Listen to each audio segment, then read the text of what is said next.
Good morning, dear students. As you are aware, in the last session we discussed about the third block number third actually, and there we talked about the romantic poetry and the romantic writers. And you are also aware that we discussed about William Wordsworth and S.T. Coleridge and William Blake and their poems actually. Some of the poems were also discussed. Now we are going to talk about, the second generation of romantic poets who were, very much popular, and they were actually behind the development of the romantic movement of English literature. So now actually we would like to discuss the second generation of romantic poets, my dear friends.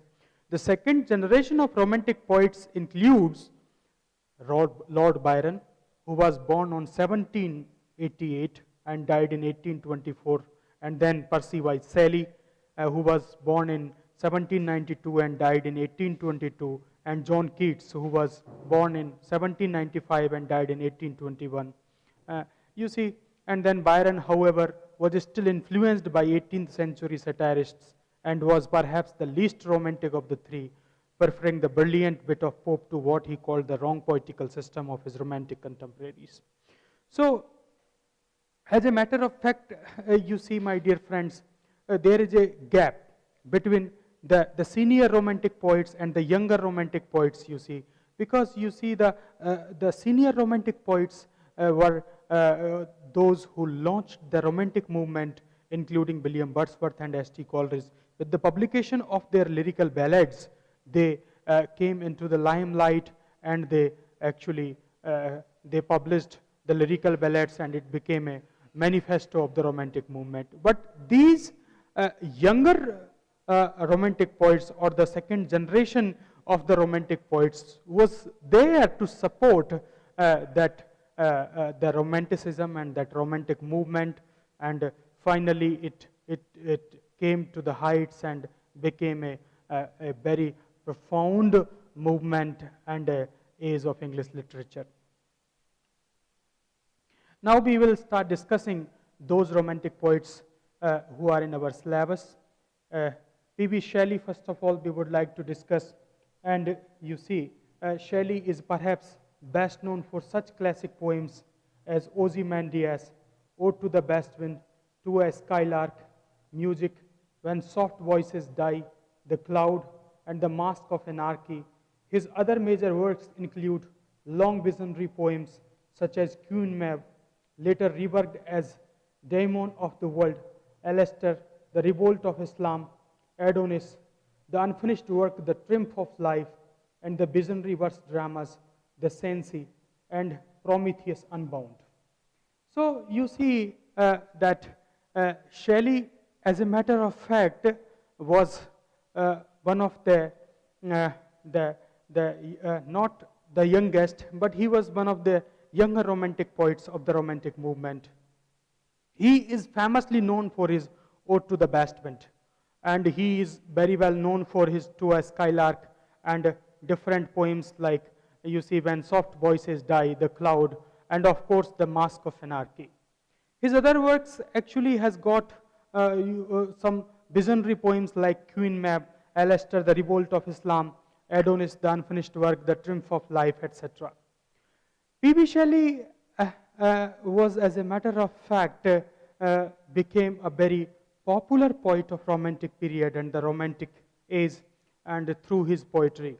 The Best Wind is a representative poem of romantic period that expresses the optimistic mindset, the optimistic ideology, the optimistic ideas of P.B. Shelley.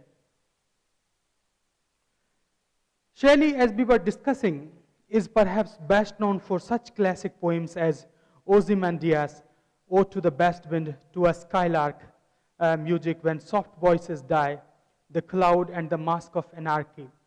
And his other major works include other long poems like Queen Maeve, Alastair, The Revolt of Islam, Adonis, etc., etc. So, as we were discussing about P.B. Shelley, he actually represents the optimistic school of romantic Romantic era, in which he expressed his positive ideas through his poetry. You see, the Ode to the Best Wind is the best example of this kind of poetry, and it represents the true feelings, it represents the true mindset of P.B. Shelley in his own style. P.B. Shelley, his close circle of admirers, however, included some progressive thinkers of the day, including his future father-in-law, the philosopher William Godwin. William Godwin was his actually a think tank for him, and who became his father-in-law later on. And though Shelley's poetry and prose output remained steady throughout his life, most publishers and journals declined to publish his work for fear of being arrested themselves for blasphemy or sedition. Shelley did not live to see success and influence, although these reached down to the present day, not only in literature, but in major movements in social and political thought. So as we were talking, my dear friends, actually, William Godwin was, you see, his father-in-law, who later on became his father-in-law, and who was the major think tank for him. And you see, Shelley was there, and he got married with his daughter. So as a matter of fact, if we see, there was a much influence on life of Shelley by William Godwin. Shelley became an idol of the next 3 or 4 generations of poets, including important Victorian and pre-Raphaelite poets such as Robert Browning and Dante Rossetti. You see, Shelley was a great influence on the coming generation of the poets, and he was, you see, a kind of a great influence who motivated the coming generation of the poets to write in the different angles, in the different areas that was needed. He influenced Robert Browning. Robert Browning very clearly accepted the fact of Shelley's influence over him, and then pre-Raphaelite poets were very much influenced by P.B. Shelley.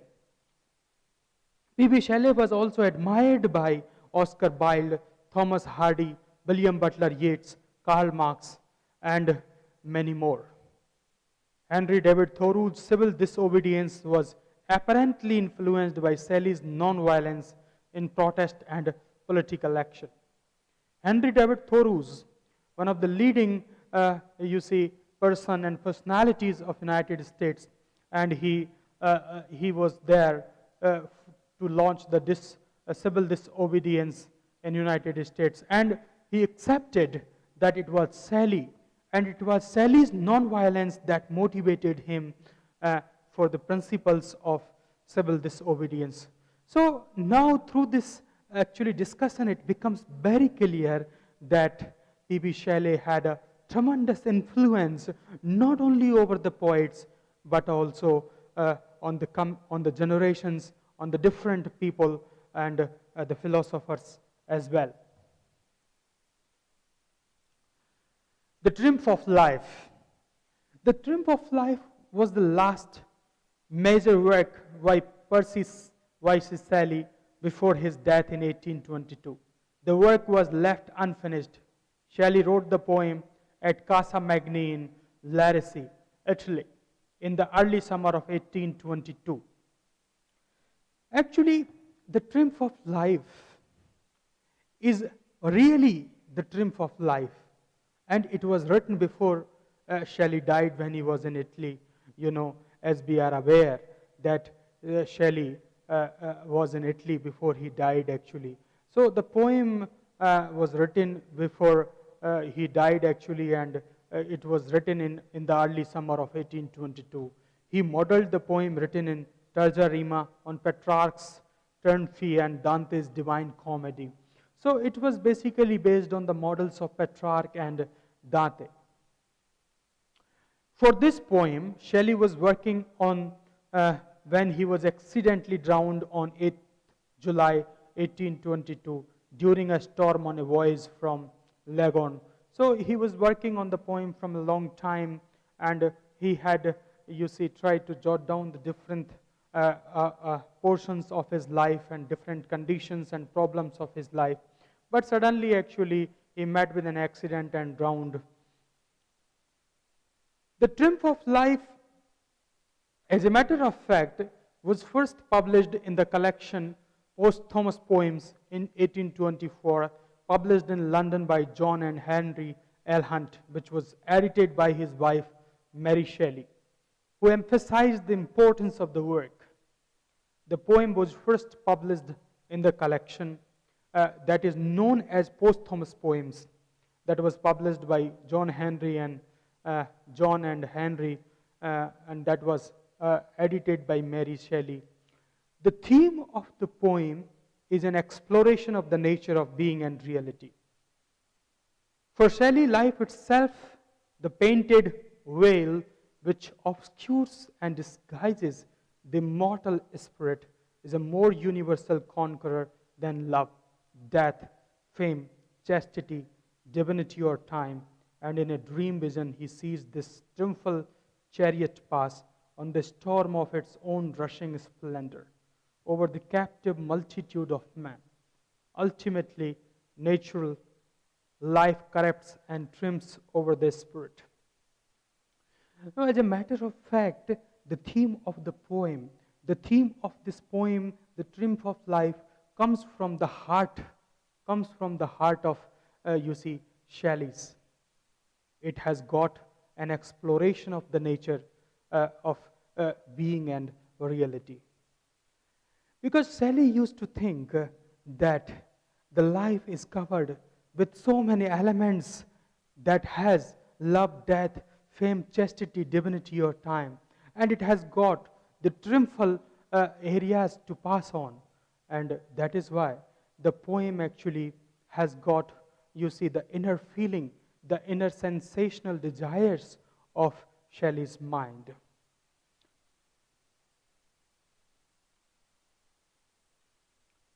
Now we come on John Keats. John Keats, as you are aware, he was born on 1795 and died on 1821. One of the youngest poets of English literature, and he was the youngest poet of Romantic movement, of course, and he was one of the main figures of the second generation of Romantic poets, along with Lord Byron, P.B. Shelley, and others. John Keats is very much different, and he is different in different ways. He actually died at the very early age of 26 only, and in that age only, he tried to produce that kind of literature, that kind of material that is, is still alive and is still in the memories of the people, and people relish it. So, John Keats actually, he was a poet of sensuousness and beauty, and everywhere he expresses the feeling, you might have heard, the truth is beauty and beauty is truth. You see, that feeling of beauty, and he expresses the supremacy of the art on everything in the world. And a thing of beauty is a joy forever. It's a famous line written by John Keats. So what we were talking, my dear friends, that John Keats has got a different kind of stature, different kind of, feeling, and different kind of a place in English literature for him. As you know, John Keats was one of the youngest Romantic poets. So he, although his poems were not generally well received by critics during his lifetime, this is a fact. This is a fact, and his reputation grew after his death. As a matter of fact, when he was writing his poems, when his poetry came out and got published, people started criticizing him. People did not like his poems, people did not like his poetry, and people said to him very clearly that he must be back to his old profession, and he must not be a poet, he must not write poems. But his reputation grew up. He became suddenly very reputed, a most respectable person of English literature once when he died, so that by the end of the 19th century, he had become one of the most beloved of all English poets. He had a significant influence on the diverse range of poets and writers. George Lois stated that his first encounter with Keats was the most significant literary experience of his life. So, as we were discussing, my dear friends, that you see actually in the beginning phase of his life, and you see when he started writing poetry, he was not very well liked. He was not very well received by people, by the critics, by the literary journals. And you see, he became very famous only once when he died, and he was respected all over after his death. The poetry of Keats is characterized by sensual imagery, most notably in the series of odes. John Keats, as we were talking in his introduction, is a poet of sensuousness, he's a poet of beauty, he's a poet of sensual imagery. And he is particularly known for his odes also, my dear friends. Today his poems and letters are some of the most popular and most analyzed in English literature. Today his poems and his letters are very famous and very much analyzed also. Hyperion, the very famous poem by Keats' pen. Hyperion is an abundant epic poem by 19th century English romantic poet John Keats. It is based on the Titanomachia and tells of despair of the Titans after their fall to the Olympians. Hyperion actually has got a mythological background, my dear friends. So it has got the tales of Titans and Olympians. Keats wrote the poem from late 1818 until the spring of 1819, when he gave it up as having too many Miltonic inversions. Because you see, because it had many mythological interventions and many mythological examples in it. So that is why actually you see Keats gave it up. He was also nursing his younger brother Tom, who died on 1st December 1818 of tuberculosis. So he as a matter of fact, he died. Tom died, who was his brother. So that time actually he was taking care of his brother also. So because of that responsibility, he could not give much time for Hyperion. So the themes and ideas were picked up again in Keats' The Fall of Hyperion, a Dream, when he attempted to recast the epic while framing it with a personal quest to find truth and understanding. So later on, actually, he started, he took the theme once again, and then actually he wrote once again some of the lines of the poem. Here we go for the story. This is the story, actually, the line and the kind of plot you see. We would like to understand how the story goes of Hyperion. So here we go. The Titans are a pantheon of gods who ruled prior to the Olympians and are now destined to fall. They include Saturn, king of the gods, Ops, his wife, Thea, his sister, and Enceladus, god of war, Oceanus, god of the sea, Hyperion, the god of the sun, and Clymene, a young goddess. The poem opens with Saturn bemoaning the loss of his power, which is being overtaken by Jupiter.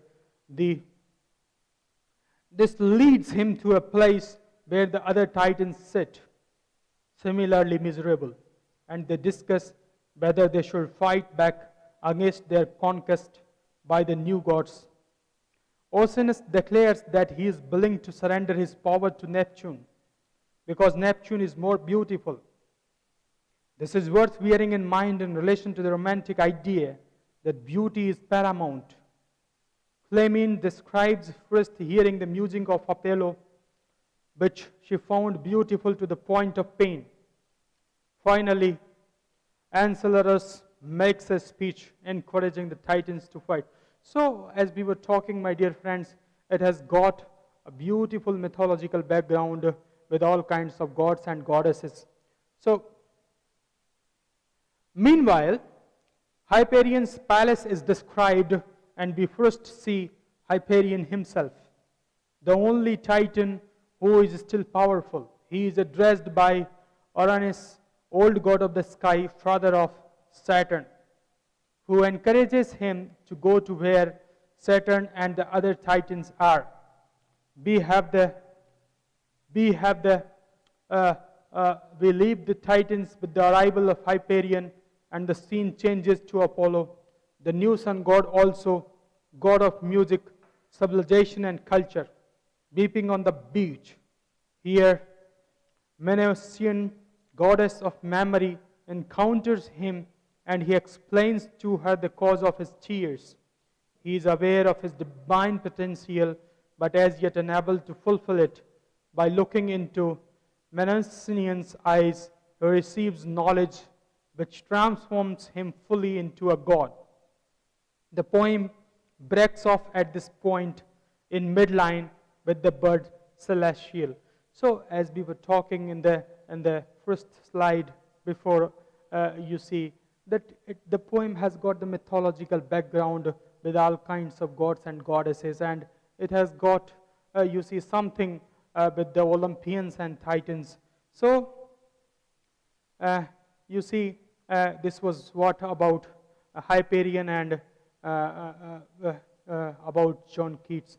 So we were talking actually, particularly, you see, the younger romantic poets who are in your syllabus are Byron and Keats.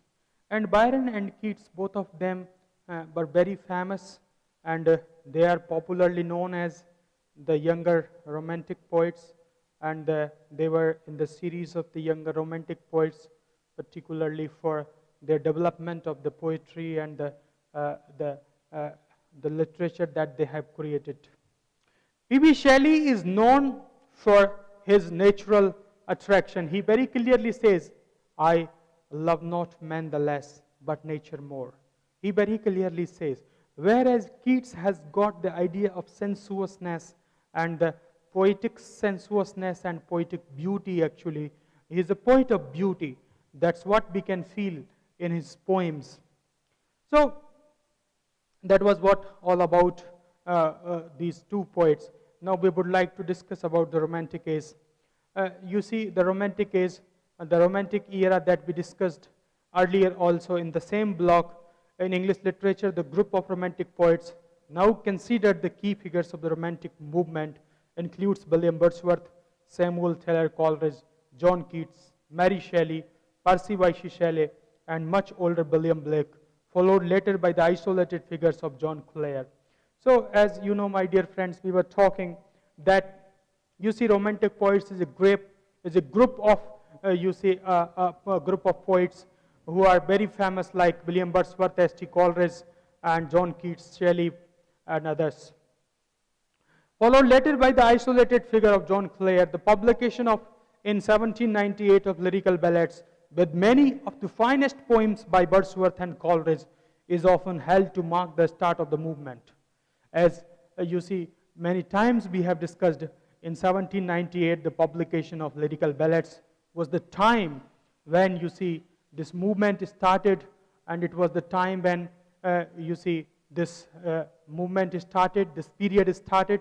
The majority of the poems were by Wordsworth, and many dealt with the lives of the poor in his native Lake District, or the poet's feelings about nature, which were to be more fully developed in his long poem, The Prelude. The Prelude is an autobiographical poem that was by the pen of, William Wordsworth, never published in his lifetime. The longest poem in the volume was Coleridge's The Rime of the Ancient Mariner, which showed the Gothic side of English Romanticism and the exotic settings that many works featured.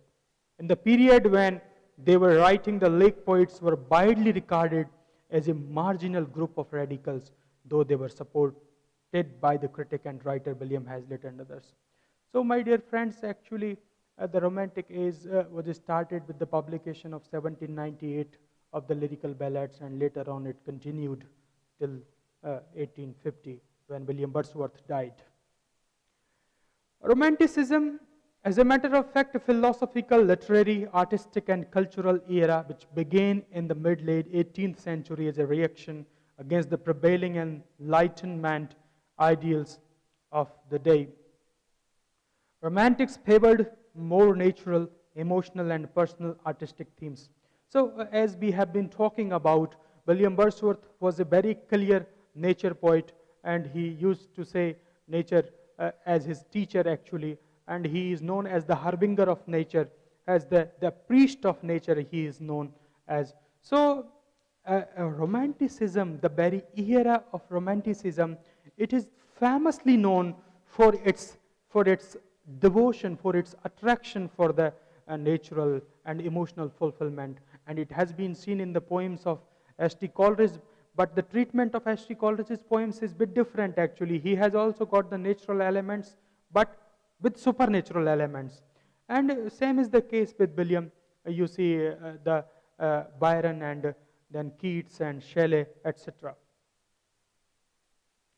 They also influenced poetry, inevitably the characterization of a broad range of contemporary poets, and poetry under the single unifying name can be viewed more as an exercise in historical time than an attempt to capture the essence of the actual movement. So, as a matter of fact, they tried to express the current flow that was there.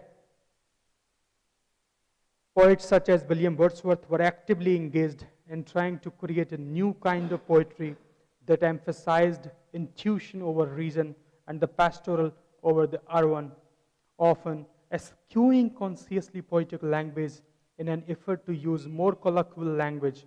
Wordsworth himself, in the preface to his and Coleridge's Lyrical Ballads, defined good poetry as the spontaneous overflow of powerful feelings. Wordsworth very clearly said that poetry is a spontaneous overflow of powerful feelings, though in the same sentence he goes on to clarify this statement by asserting that nonetheless any poem of value must still be composed by a man possessed of more than usual organic sensibility, also thought long and deeply.